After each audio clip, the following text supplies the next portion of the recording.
Yeah, we have a luncheon coming in here. Do you want to say one final point here? I do. Something's been avoided in this whole conversation is, what if we did reduce all of our CO2 emissions? What would that do?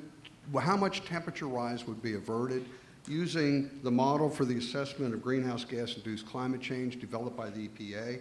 If we reduced 100% of the United States CO2, it would avert 1/10 of a degree centigrade, and that's by the year 2100.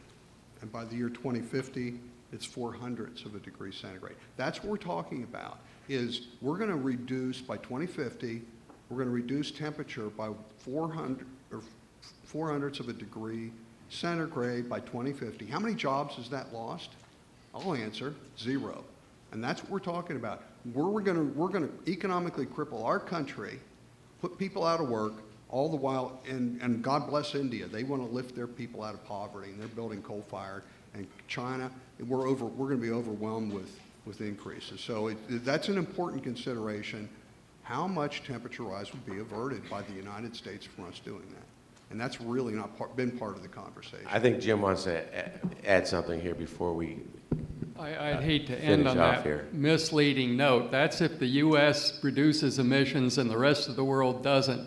It has to be an international effort. It's a global problem, so you have to have China and India and everybody else signed on to it.